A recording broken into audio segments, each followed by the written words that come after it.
Critical blast logistics, getting it done, getting it there. Critical blast logistics, getting it done, getting it there. The world has got you down, with a smile on your brow. Put a little madness in your life. If life makes you unashamed and comics are your estate, put a little madness in your life. Come give your mind a cleanse. Tune in with pops and friends. Just turn on your Roku box and then put a little madness in your life. Put a little madness in your life. Yeah, yeah. Put a little madness in your life.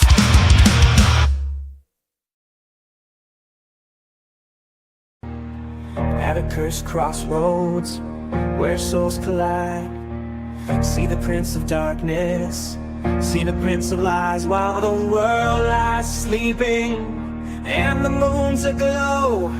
They may meet with the devil, you know. When your heart is quaking and your soul can't rest, open up the pages of the devil you know best. People face their demons as each tale unfolds, but the devil's in the details, and their fate's been sold. Yeah, their fate's been sold, and they're lost to hell. That's the deal you have to make with the devil you know well.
Across the vast frontier of space, a legend has been told of a bounty hunter without a face, his exploits brave and bold.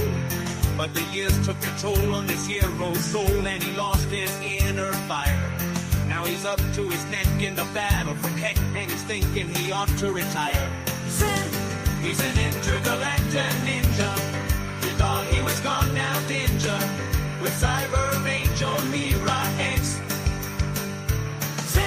turning the bad guys' plans to wreck. He's come to pay his last respects. Send the Intergal. I said, Intergalactic Ninja. He said,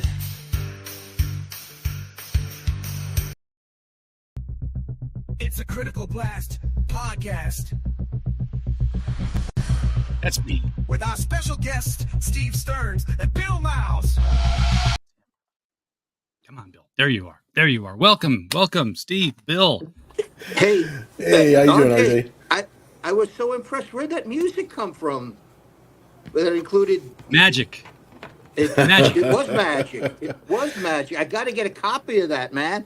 I'll be glad to give you a copy of that. Thank you. I worked on that. I worked on that for like a grueling 25 minutes last night. I know. You work smart and fast, man. That was you have an in-studio band that you work with. That's right, I do. Yeah, it's like I got Paul Schaefer tied up in the corner here. Bill's old hat here. He comes in now. He just goes to the fridge, see what's in there, helps himself. Steve, this is your first time here, so we're hoping that you'll get to that level. I would love to get to that level. Thank you. Yes. Are you a musician or just a producer of music or both? See how you fooled me the first time too. It had me going. I work with computers, so computers do what I tell them to. Okay, great. So I have a master's degree in computer science. I've been a computer scientist for 35 years. Mostly I work with financial stuff, but when I get into, my own business, I get to do fun things like, electronic music creation and Brilliant. So those shipping, the publishing. voice that was singing about Nero. Not a human being involved in any of that sound. Wow. It's just auto tuning and changing levels. Yeah. It's amazing, really.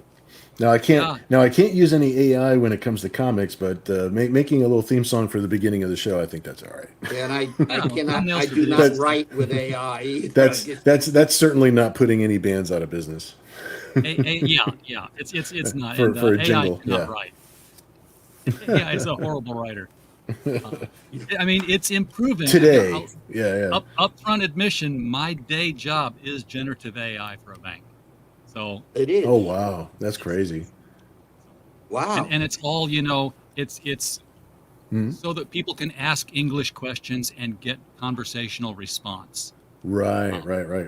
Well, that's the This kind of is what stuff that you- AI should be you used do? for. That's solving like banking and solving fuel equation problems and curing cancer and getting us to be an interstellar species. Those are the Here's things the thing that about AI is answers. really. Your second question to the AI should always be the same thing, and that question is, are you sure? Because 9 times out of 10, the AI will come back and say, I'm sorry, I made a mistake here. It should actually be this. That's crazy. Wow. That So- it's. so wait, Never know what this the is first what response. this is what you do in your day job? Yes, it is. That Until the publishing and distributing takes over my day job, which is real close. You're growing, man. You're turning into a critical blast. We Very- are. You're obtaining critical mass. We have the chat going here. Wayne Klingman saying hello to the chat. Wayne, how you Timothy doing? Olson says no Melbourne logo. Timothy, that's because that's our distribution advertisement. We don't distribute Melvin. We haven't had the chance to do that yet. We publish Melvin, which we're very glad to do, and we need to come up with an advertisement for all the titles we've published. I would show some of them, but I'm in the middle of a move. Pops, what's going on, man?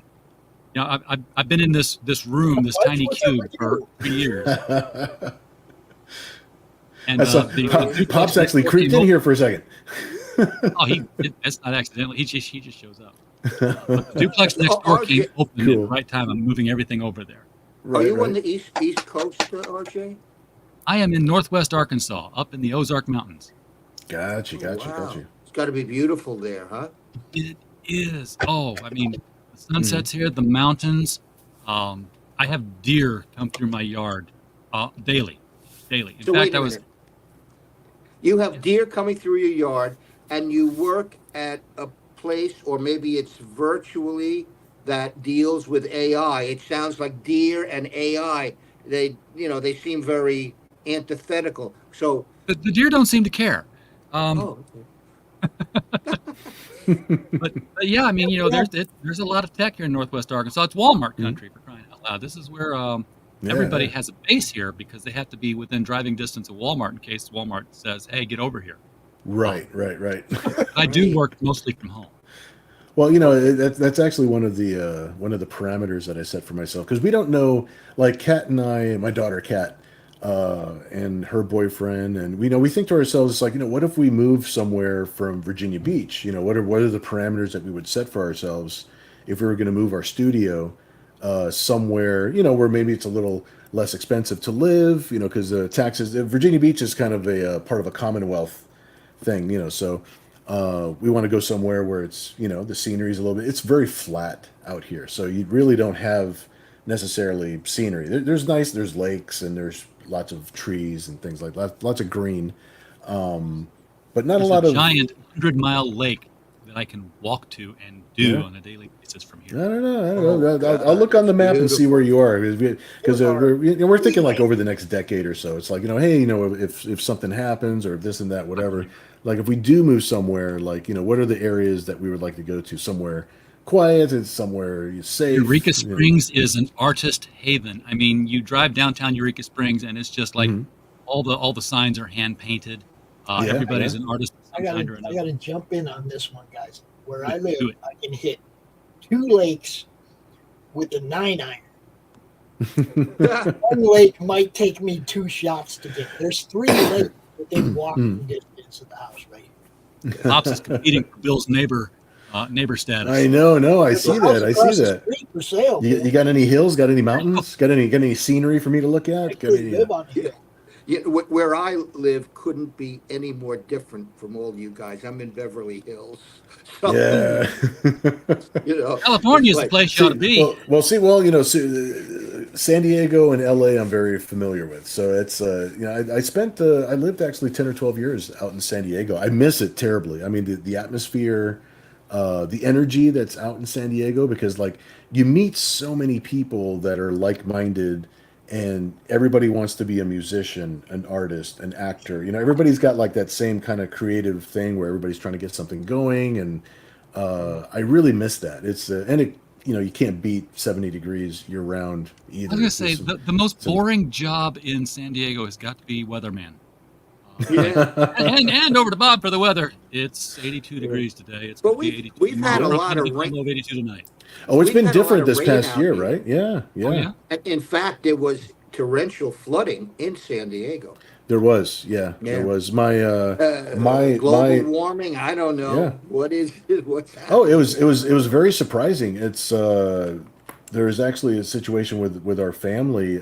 My daughter's cat mouse's grandparents that live out in San Diego. They actually lost their house and everything. There was like 5 or 6 feet of water inside the house. They actually had to swim out of. It was a flash flood, and they live right next to one of those flood channels. You would think the flood channel would be able to handle the influx coming in, but there's a lot of debris in all of those flood channels in San Diego. So I guess it just couldn't handle the amount of.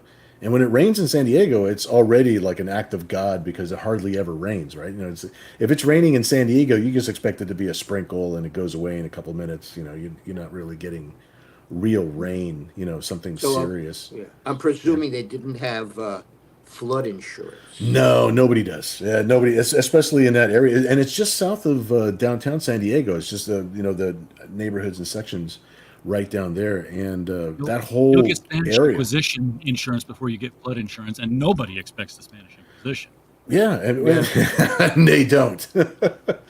And they haven't had a serious rain in San Diego for close to a century. I mean, it's been at least 50, 60 years, something along those lines, that they had like a serious rain that a normal rain in San Diego, or even in LA. Steve will tell you, it's the first thing you think about is like, okay, there might be a landslide. There might be, because the earth, the dirt is not really, it's, unless they import the grass and actually put it there, it's like it's not really growing and taking root and holding everything in place like it is, in an East Coast kind of atmosphere. It's like that, a lot of that soil is loose, so it's a little scary. So Yeah.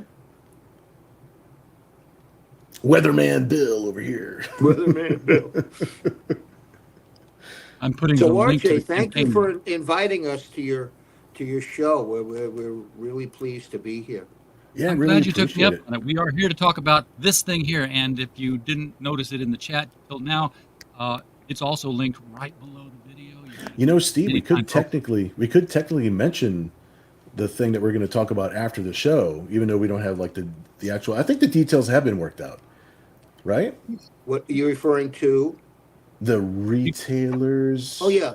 Yeah. I think we should mention it, even though I don't have it up on the campaign page just yet. It will be up later on tonight. So do you want to talk about that, or? Yeah, we could talk about it. Because I think it's solid. I think we already know what it's going to be essentially, and what we wanted to do was have a tier on the campaign that did not leave retailers out of the picture. So we have a retailers tier that we're going to be updating the campaign page with tonight, and I don't know if it includes every single cover. It's all the printed covers for sure. I don't know if it includes the sketch cover or not. Well, I mean, I don't see why not, right? Comic book retailers do carry sketch covers. Whatever they want. Give them, Exactly. people what So they there's want. gonna be a retailers pack, a retailers tier that's gonna be somewhere in the neighborhood of like $100, which is like in crazy discount, and it's gonna be a certain number of each cover So it's going to be this huge block of books for retailers. And what's going to happen is, of course, First Comics is handling fulfillment. So when you do fill out your surveys, they're going to confirm and make sure that you're actually a retailer at that stage of the thing. So any retailer that would like to have Zen Bounty Wars #1 in their stores, this is the tier to get. The discount In other is news, insane. First Comics is still around. The Yeah, trademark's still no, in yeah, use. back stronger No, than ever. Yeah, they're moving. abs- They're moving. Absolutely, and First Comics, is definitely wanting us to include a retailer tier, and part of the reason for that is they started getting, inquiries because there are certain comic shops that every time they get Zen in, it sells out. Um, the most notable thing relative to First Comics was just a couple of years back, we did a series called Hard Bounty, and I drew it, and Marat Michaels, I wrote it, and Marat illustrated it. And after the 6 individual issues pretty much all sold out, First issued a trade paperback, and the first printing of that sold out like immediately. Then First put out a second printing, and that has just sold out. So there's a certain number of core retailers that are very familiar with Zen, and then there are others who may just think that Zen was a phenomenon from the 1990s and then got like disconnected from us. But First has been publishing us since 2011. So that's what we're hoping, is that retailers who have not been ordering the book, or think that Zen is just like Steve said, a '90s hit, right? And not necessarily a book that's coming out currently. They'll see that the book is selling out at other locations. There's locations that order from First on a regular basis, and the book keeps on selling out. So the book does move. There's fans out there for it. So and one of the things too is keeping the retailers part of the whole formula of what we're doing. So that was really important. So I'm glad that First is actually making the mandate of us including the retailers tier. Nice. Yeah, that was Nice. that was the unpublished cover. There was 2 cover pieces that was done for Return to Hellspace, and that was also written by Steve, and with artwork by yours truly. So we got to collect up the whole That's nice, Hellspace. Pops. Yeah. We have a few pieces here we will be auctioning off, thanks to Bill. Yeah, man. It will be going Nice. toward the Roku funding, so appreciate you, brother. Thanks, man. Thanks. No, First was anything. probably one of the, if I could be involved and help in some way, then I'm glad to do it. You know that, dude. You First totally was one of will the be first indie comics ever heard of, publishers. Yeah. I've told the story before. I grew up in Sparta, Illinois, where everything was published. Oh yeah, And, right. yeah, so there were no comic shops because your friends' dads just brought them home from work like day old donuts. Wow. Oh, that must have been Um, amazing for you. It was phenomenal. I was a DC junkie, and then my dad brought home a stack of comics. He didn't work there, but he had friends who did, and he knew I was reading them. He just brought home a stack and said, "Here, I brought you home another," and it was like this full of comics. I was like, Spider-Man, Batman, Superman, and then suddenly it was First and PC showed up at the same time, and Right. I was like, I had E-Man, and I had Ms. Mystic from the PC, and then I had American Flag, and I didn't know what it was, but I knew I better not let my mother find it. It just had that vibe to it, Right. with Yeah. that Howard Chaykin cover. Yeah. And, Yeah. Yeah. it was the first time I was like, "There's people making comics that aren't DC and Marvel." Exactly. It Yeah. rocked my world. Yeah. I remember Well, the first time I it's- saw American Flag. That was Yeah. cool. It was edgy, and it was like the style was like kind of like pushing it a little bit, and I was just like, yeah, this is really cool. I knew It's there really was cool. people making comics that weren't Marvel or DC because I was reading Freak Brothers, Beds and Heads, all that stuff There you back go. in the 70s. Yeah. So, I knew. Thanks, George. Well, it's quite interesting. I, of course, read many of the First comics back in the day. Nexus, Badger, right? Right. And one day around 2010, 2011, I get a phone call from a fellow named Ken F. Levin. Hmm. Ken is the guy who founded First Comics. And Ken says to me, Steve, I of all the other independent books that were out there during our tenure, I always wanted to publish Zen. So now that First is coming back, and you guys have been around various places. I'd love to meet with you to see if we could publish Zen. And I met with Ken over near the Warner Brothers studio around Burbank, Toluca Lake, and we struck a deal. And First has been publishing us continuously since 2011, and it's a great experience. And now we're doing they're doing our second Kickstarter. We did a Kickstarter last year that was successful, that you guys may or may not be familiar with, which was called L'Amour Supreme Zen. Does that ring a bell to you, RJ? Or are you unfamiliar with that? Yeah. Unfamiliar with it. Yeah, this is, what happens when there's so much out in the world, right? And so much out on Kickstarter alone that Right, right. it's today in the social media world, which you, of course, are a key part of, it's all about bringing awareness to people. uh, because there are people that get to me almost every day. They say, "What, Zen is still around? Zen's still being published?" And then I get back and say, "Yeah, we've been published since 2011, right?" So this is the new world we live in. See, I'm hoping that I know Bill told me that Return to Hell Space sold out. Oh yeah. The one printing of that sold out. So this art that I have, that's from us. But I'm hoping they do a second printing because I'd like to be able to get a copy of it. Yeah. Well, Huge lose. there's over 100 separate issues of Zen since 1987, right? Since Dan, Cody, and I self-published as Zen Comics, Zen Intergalactic Ninja #1 in November of 1987. So there's a lot of books out there, a lot of fodder, for there's First Comics has thus far only published one archival book called the Best of Zen, and what's in there, for example, is the very first issue from '87, then the quintessential Zen origin story, which was in the book with the J. Lee chromium cover that you guys might be familiar with, right? Right, And right. then a bunch of the Archie series stories. So that was in there. But like I said, we've done over like 100 books, so there's a lot of stuff out Yeah, there. we'll have to collect up or do some kind of trade with all the Entity Comics stuff that we did, especially the stuff that you and I did together. I think that would be A get the lot of build stuff. collection. We'll get the build Let's collection. talk. Let's talk about that. Let's talk. Just send that my way, James. Just send that down here. We got it. We'll send. But Pops, I'll send you a proof copy. I know. I always get fans at my table when I go to shows. I do get people asking me, if we have, the books that I drew back then from the series yeah. that we were working on. I would love to see those again. So I'll talk to Ken in private. Yeah.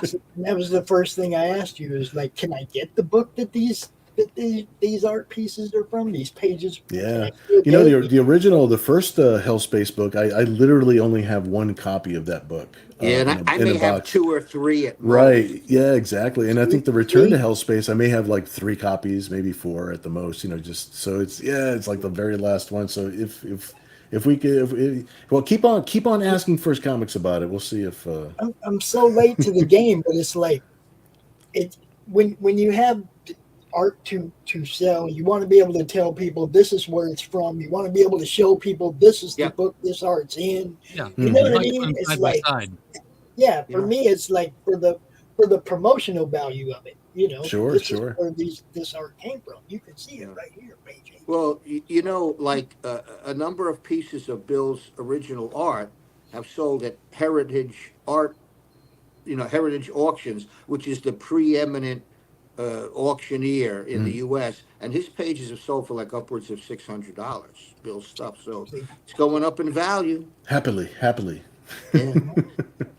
And I refuse to undersell. Bill knows. I've asked him before. What do you get for a piece like this? Because I'm not going to go out there and offer it for anything less. I do not Nor should you. undersell people's art. That's I right. refuse. You know. Well, Yeah. I'm reminded of Hmm? I think it was last year or maybe the year before, but it was recently Right. a page of original art of Death from the Sandman series sold for an ungodly amount of money. And Yeah. Colleen Duran chimes in and says, "Oh yeah, I remember selling that for $15 at a con." Yeah. Yeah. Well, yeah, that's the way that goes. I mean, I have an original Art Adams interior page up on my wall, and I bought it at a show. It was late '90s, mid '90s. I bought it for $250, and it was from a Monkey Man O'Brien Gen 13 crossover. Yeah. And there's no way that thing would sell for less than my house right now, so Yeah. Well, and I bought it for it's $250, and and he personalized it for me, so it's like I'm never getting rid of it, Sure. so Great investment. that was a nice experience, meeting him, talking with him for a little while. He was actually by himself at his table, nobody was around, and he had original artwork on his table, and Those were the days. those were the days. Yeah, those were the days. I mean, I got a free sketch from J. Scott Campbell back in the day. I Well, just came up with my sketchbook, and I was expecting to pay something, but it was just early on. It's one of those magical times. When people were still doing sketches for free, and that was kind of like part of the traditional thing of We were doing shows. comics because we loved comics. right. and we right. still do. We still do, but I can't do free sketches at shows anymore. They It won't felt let like me. the industry loved comics. I can say the industry loved comics, and now Yeah. I say this all the time. By and large, I know there's exceptions. By and large, Mhm. the industry is run by people who didn't come up loving comics. They came in to take over jobs of editing because they needed to Right. be an editor. They Yeah, don't love the characters. Well, Yeah, Timothy, ev- it's a Wizard magazine. We were advertising Wizard magazine. I'm looking at Timothy's comment. Wizard magazine was actually the place where I was published for the very first time in color. It was fan art. It was part of a contest, and it was in Wizard magazine. I drew a picture of Spider Woman, and it was that was back when I was airbrushing. I didn't have a computer yet, so I was airbrushing and doing everything. So anytime somebody mentions Wizard magazine, for however it ended up at the end there, it's like it was nostalgic and magical to me. At Made the you beginning. excited for comics. It made me excited for comics. It was the Sports Illustrated of the comic book industry, So Yeah. you go there to find out who's hot, who's selling, who's got the most popular, Now, stories, granted, the books. price guide may have been set according to whatever Gareb Seamus's mother needed to offload from the shop. But yeah, right. But you know what? I was in the price guide too. I was in the Wizard price guide for like years, and I was just like, and I thought that was, to me, that was like, oh, like some, like a level of recognition. So I was over the roof with that sort of stuff. Wizard gave Zen a lot of coverage. And it was very instrumental in the amazing sales we had throughout the '90s. Oh, Look you at got that, the look at preview. that, Look at you, Pops. dude. That was the first Nera X preview Yes. Yeah. that we brought to a show. That's right. From Entity Yep. Comics, guys.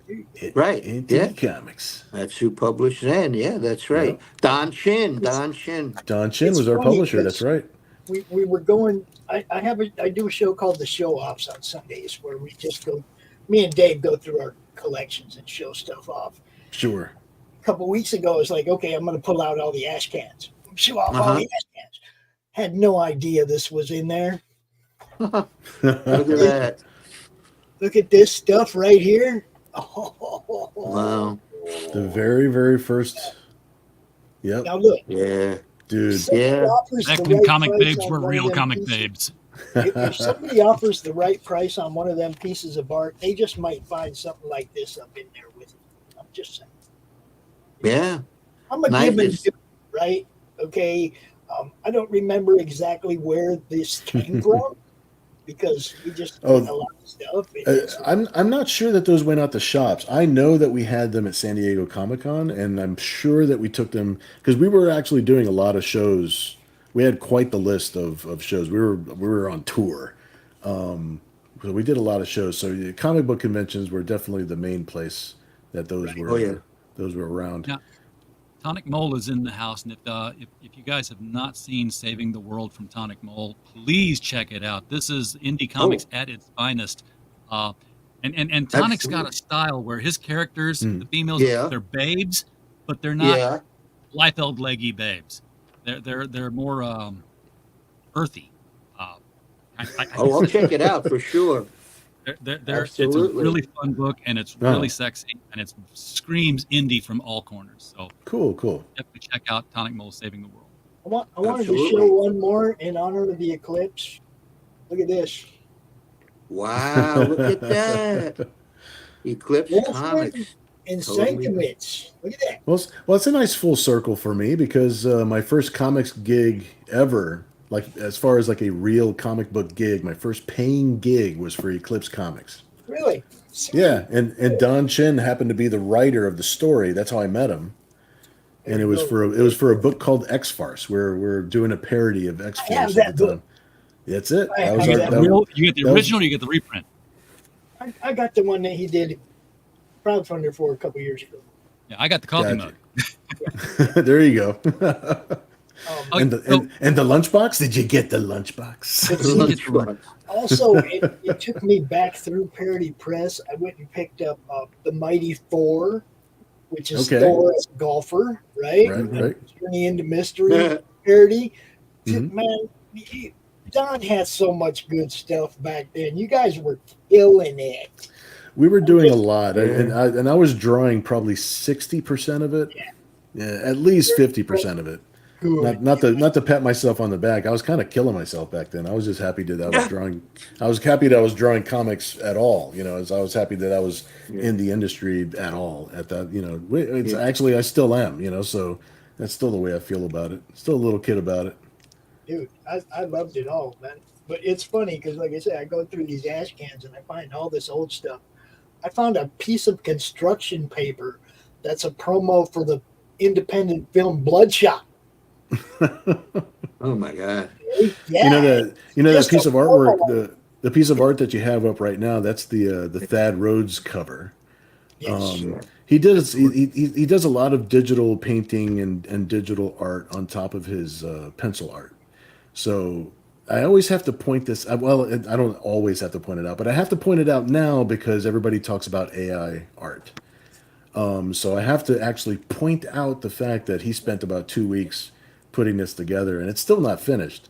This is just where he's gotten to at this point, but there's no AI art character looks like involved. an indie character. AI didn't do it because AI won't know your character. So I Yeah. have a question for Tonic, who says, you know, when Zen came out, it was a big deal at his local shop, where it was in a lot of shops. But where was that shop located? I wonder where Tonic lives or lived at that time, because Dox yourself, I Sonic. did Hmm? personal appearances at so many comic shops, Well, New Adventure here's what Store. I remember is sometime in the 90s, Mhm. mea culpa, I was not a big indie fan then because I was Mhm. I was Wolfman and Perez. That's where all my money went. Whatever they're doing. I was Yeah. 14. Yeah. So I was not getting the Zen stuff or the Nera X stuff then. Mhm. Right, right. But I remember somebody saying, you need to get Zen because, well, you know, Steve Stearns just signed a Hollywood contract to make Zen into a movie. We It's like, well, did when's that twice. going to happen? Well, probably never, but he's got the option signed. Yeah. Exactly. So, Yeah, yeah. We had two options. One was with a company called Sceneries, and the other was with a company called Eight Celestials. Mm. Sceneries president came to our area from France, where he was a very lauded director, and Eight Celestials was a Chinese-based company. And you know what happens with an option is the company gives you a certain amount of money, which you keep regardless of whether or not the book yeah. is made Mm. into a film. Mm. And you know they get about a year to 18 months of exclusivity to mount a film. And in both cases, they didn't make it happen. But the good news is, you know, we're back in play even now for both film and animation. So I don't rue the fact that the movies didn't happen back in the day. Plus, the CGI and everything is so much better now than it was Onyx, back thank in the you. Thank you. 90s. Thank you, You're Tonic. welcome. You're Let's welcome. You're do a awesome, quick. dude. Thanks so much. Did, did we go up? Damn, Oh, you got there's Tony 29 again. backers since I jumped in there. Okay, well, you know what that means, Pops. That Pops, Yeah. you've seen this. Yeah, This is what we shake and call bake, our. baby. It's a shake and bake Thanks, moment, Tonic Mole. You just backed us. I see that. Thank you. and our shake and bake moment goes something like this. It's shake and bake, and I help. So, That's right. Sonic and all those others who helped, thank you very much. Appreciate you. Absolutely. So, as I said, Hmm. I didn't know Zen back then. Uh-huh. So, Hmm. on behalf of all the people who don't know Zen now, Yeah. who is Zen? You want to know who he's in? Okay. Who Yeah, is we've Zen, got Steve? Zen? Check Every his Zen wallet. comic is somebody's first Zen comic. Yeah, Uh-huh. Zen was an artificial life form. Is created in basically a test tube type apparatus. Mhm. The experiment was deemed a failure.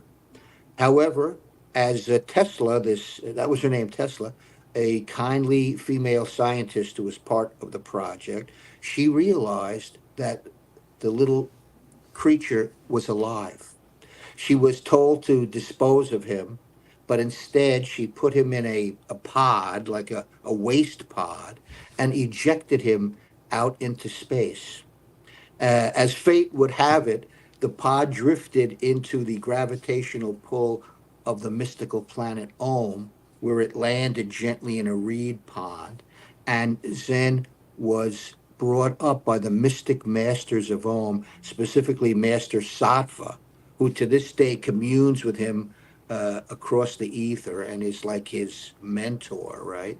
So Zen is raised on the planet Om, becomes the greatest acolyte of their mystical ways, meditation, and the greatest martial artist they've ever encountered. Right when he gains his maturity, they give him a ship, the hyper ship that was left by a previous traveler to Om, and they tell him, "We can't teach you anymore.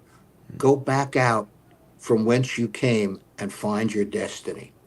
And this is how Zen becomes a mercenary, a star-spanning soldier of fortune in the cosmos.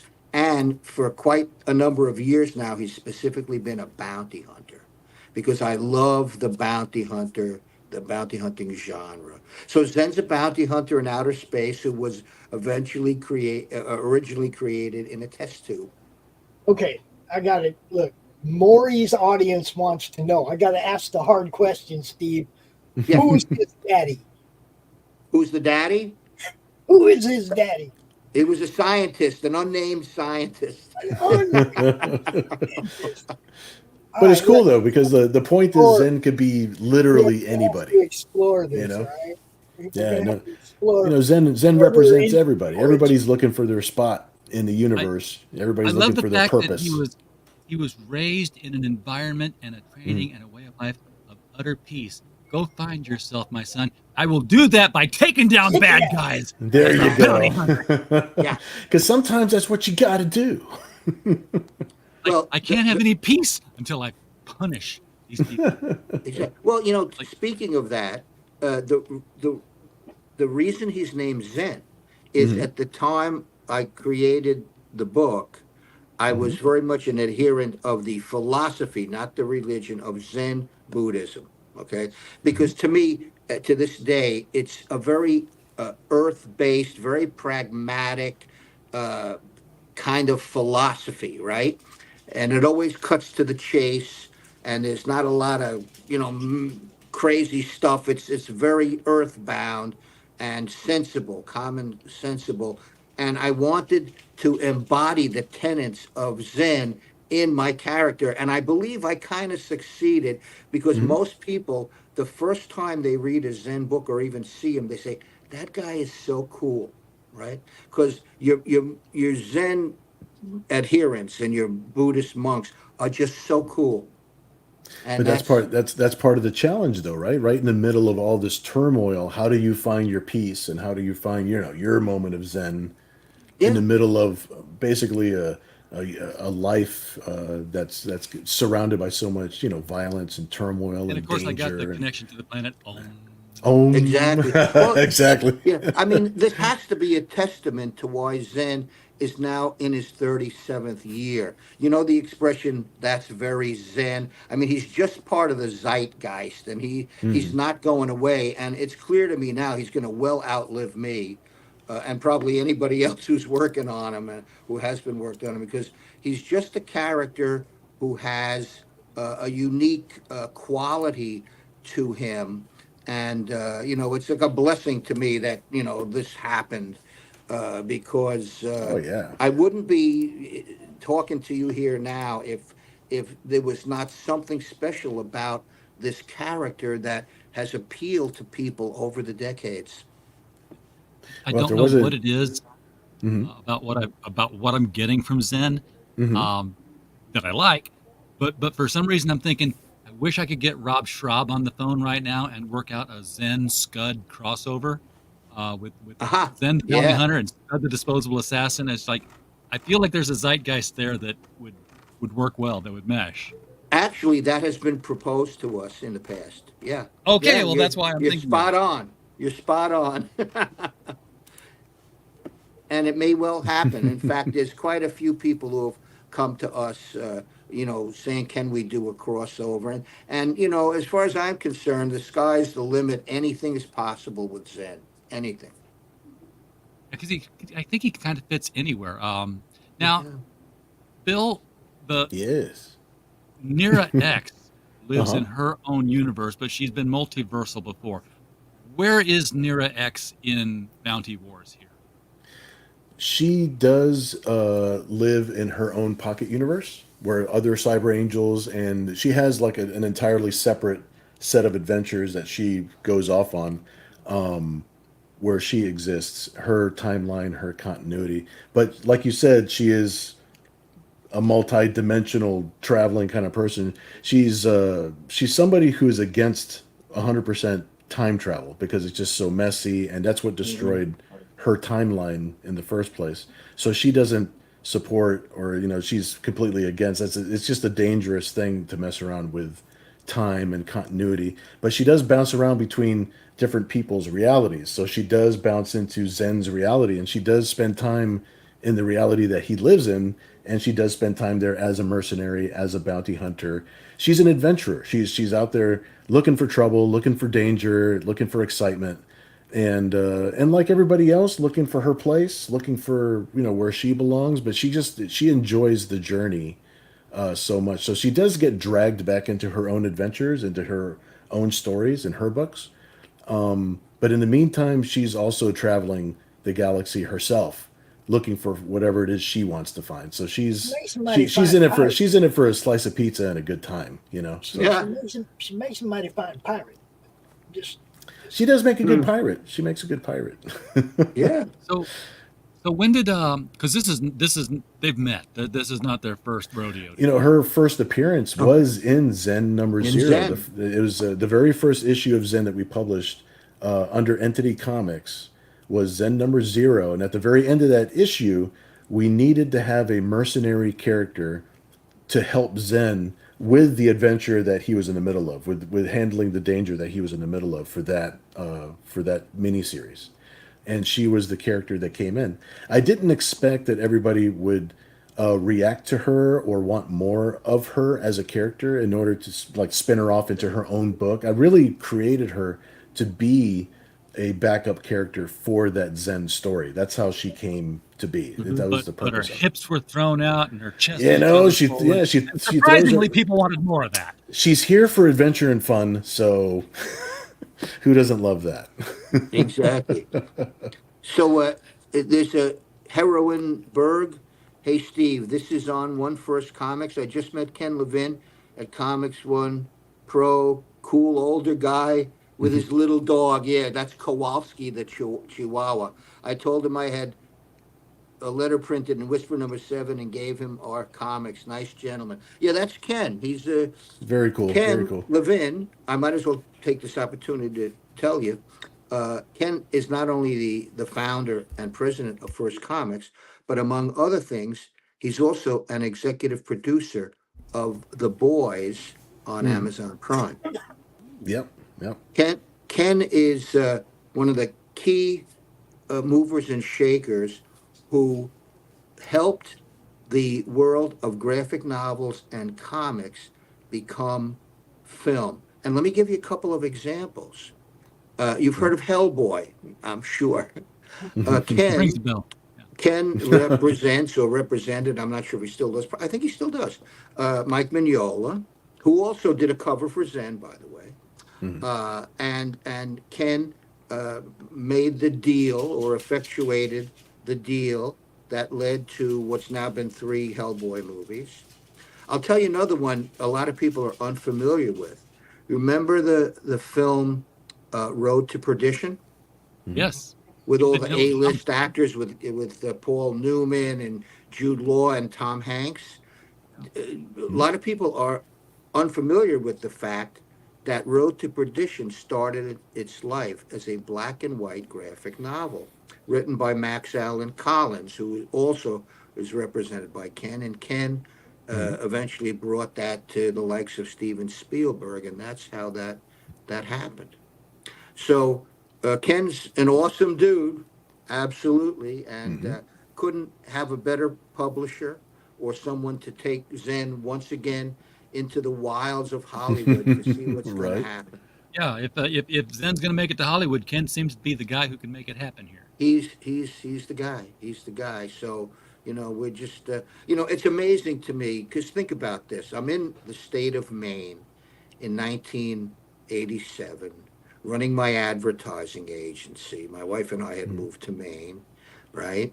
And I pick up a new advertising account, which is Cody's Old Fashioned Ice Cream.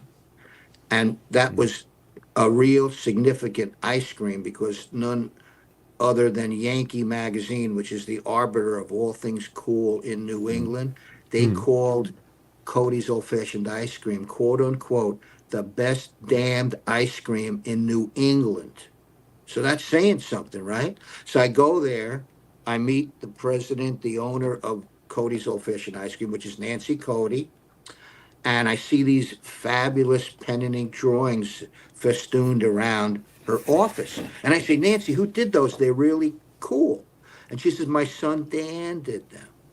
And she says to me, if you allow Dan to be the artist for you, like the newspaper ads and everything, you can have the account. So not being a stupid guy, I love the art anyway. I said, yeah, of course, of course. And that's how I got the Cody's Old Fashioned Ice Cream account. That's how I met Dan. That's how Zen got created. And to think that based on a meeting in an ice cream shop, that Zen comes to life. And I'm talking to you now 37 years later. This is why, I'm a firm believer that things happen in life that you do not control. Yeah. They just Yeah. kind of happen. And that's why I'm here tonight talking to you. Well, I've been scrolling through the tiers here, and I've not addressed them verbally. I don't think we really have to. People are eager Oh, to yeah. get more Zen here, and they've just been jumping in and backing. So thank you everybody who's doing that. Appreciate you making me look good, making it look like there's a reason to come on this show. Yeah. Lot of stuff here. In addition to the comics, you've got these this print collection here, the mouse pack. And everything that you see in the different tiers, let's say you didn't want to get all of the prints, you just wanted to get the mini prints or maybe just the metal prints or maybe an individual metal print. If you choose, whichever tier that you would like, whatever cover of whichever book you would like to get, Sure. almost all of these things are available as in the add-on store. So you can actually click and add on things as you wish. You don't have to get it as part of a bundle that includes everything all at once. So you can pick and choose which things you would like to have in your collection. I'll show Yeah. you a metal print. Now, this is a metal print from our previous Kickstarter, which was the Lemur Supreme Zen. But these are so cool that you can hear you, you can hear the metal, right? Yeah. So and they're they're glossy, they're big, and they're metallic, and they're just amazing. And we have three prints like this in Mhm. the Bounty Wars, right? We got so And one is they're really clear. The print job and the whatever the clear yeah. coat that they You put on see top of that? the images, the image comes out really nice and really clear. There's a lot of metal prints that I've Yeah. seen in the past that because the metal is showing through the ink, like Hmm. sometimes it's a little hard to see the image. And I really like the manufacturer that they're using for these. It really comes out nice. Yeah, there's one of them. That's one of the prints. There's another, right? Hmm. And then there's a third, which is by Kat, Yeah, by Bill's Cat Mouse. daughter, in, in Hmm. in the manga style, because she's a real rising manga star. I'm hopeful that I'm going to be doing a kind of a manga oriented project, a Zen project with Kat. We're still putting the details of that together, but Oh yeah. she's an amazing artist. I mean, look how this just goes to show you how genetically things get passed on. I mean, come on, Yeah. look at that art. Oh, she's the sport model for sure. She's the next step up. So I'm Absolutely. very excited to see what her actual Zen book is going to look like. So that's something that her and Steve will be working on. I'm sure I'll be hanging out in the background, proud daddy, Oh But yeah. yeah, she took another one of my jobs. See what happens? So, so Steve, if how far out do you have Zen planned? I mean, does it just kind of come to you, or do you like, there's a goal I have in mind that I've still got to get to? The way I work is when I have a story idea in my head, I write it. Sometimes I'll have two ideas in a month, and sometimes I'll have one idea in a year. Okay. But they're typically pretty good ideas because I just don't, I kind of construct things mentally, elaborately before I unleash them. Uh, and for example, Bounty Wars to me is the Mm. ultimate statement on what it means to be a bounty hunter because. See, I've always been enamored of the bounty hunting genre, which, as you probably know, started in the Old West, right? Yeah. They were bounty Jonah Hex, one of hunters. my favorite comics. Absolutely, Mm. absolutely. And there's a lot of darkness to the bounty hunting profession. For example, a type of bounty hunter is called, and this is literally true, a bounty killer. And this is a guy who always kills his quarry, even if the contract says dead or alive. And the way he gets away with it is when he drags the carcass into the authorities, he says, hey, this guy, he tried to escape. He tried to kill me. I had to kill him in self defense. Okay. And what happens in this story is that's exactly what happens at the very beginning of Bounty Wars. And Zen is so upset by what has transpired that he starts to question if he should remain a bounty hunter. And basically, what happens is he communes with Master Sattva. And Sattva says, Zen, you're such a damn loner. Why don't you go mix it up, meet some other of your fellow bounty hunters before you make a decision if you want to get out of the profession? So Zen goes to a bounty hunting lodge and we meet a whole bunch of other bounty hunters, and ultimately Nira, who's like a part-time bounty hunter, that's the way I think of her, she Mm. gets involved, right? And then they both get involved in this massive bounty war that is going on between two warring space lords who are hiring every bounty hunter they can get their hands on to take out the other guy, right? And that's the basis of the story. But that story took me quite a while to develop, right? Because of all the different bounty hunters, the actions that take place. It's a 100-page story being told in four 25-page comics. The first of which is in this Kickstarter.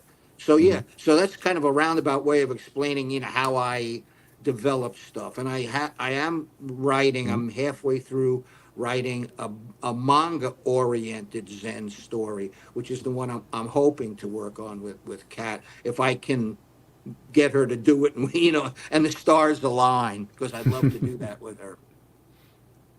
All right, well, we're reaching the top of the hour here, which is, we try to cut things off at after an hour, but Yeah, absolutely. I feel like we've not really delved too deeply. We finally figured out what the story is that we're ostensibly here to promote tonight. Right. Yeah. And I guess the bad guy in question, with the target of the bounty, he must be pretty bad. Well, to need all those bounty hunters to go after him. Yeah. Well, it's a pretty. Or they want him dead really badly.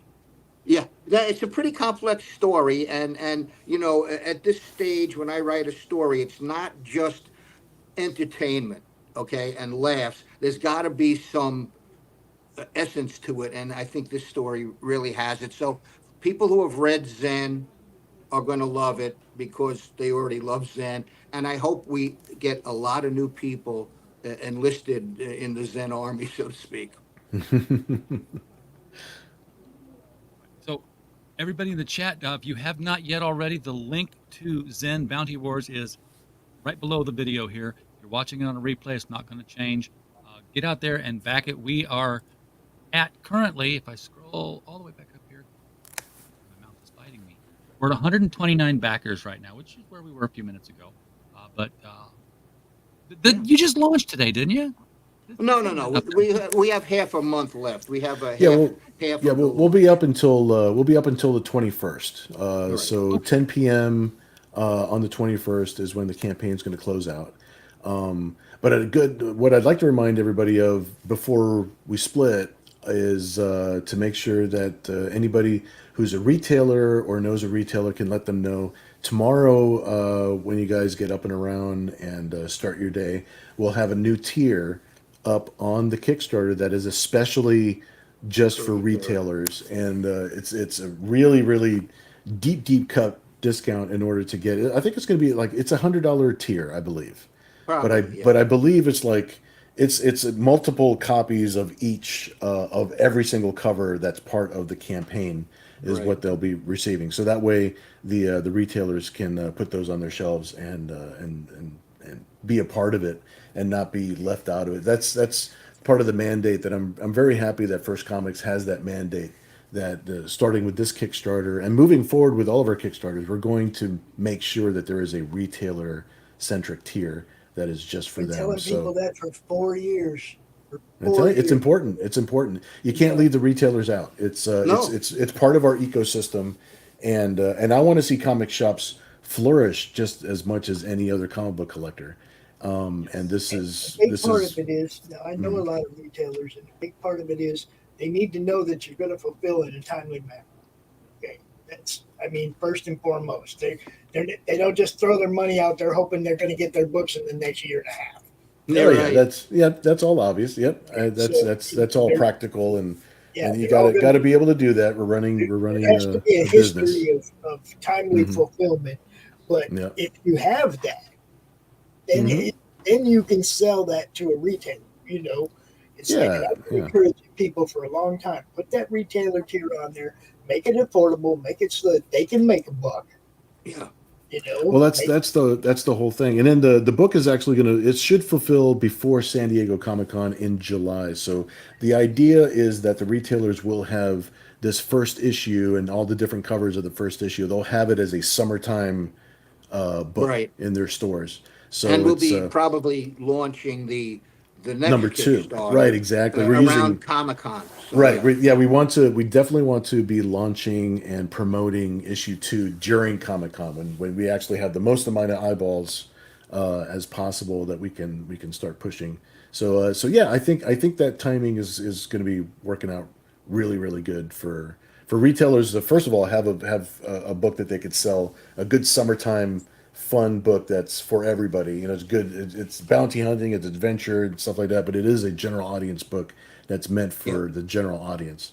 Right. And then promoting the heck out of number 2 while we're at San Diego. So, and I'll be I'll actually be I've for the last 15, 16 years, I've been in Artist Alley in San Diego. I've always been a guest of the show.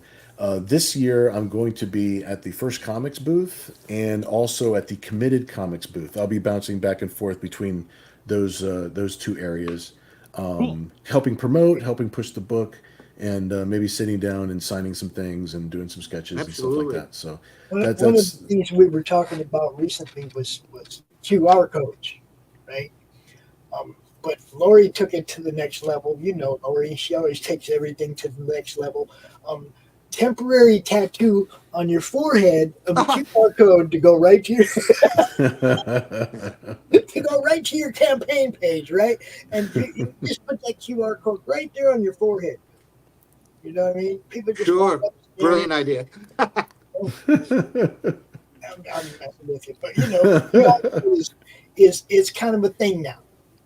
People can just scan it. So you want something big on, you know, on your table. We've had cosplayers dressed up as Nira at the shows with QR codes on little signs, so they'll walk around the show and they got their thing going on. Yeah, they know what's up for sure.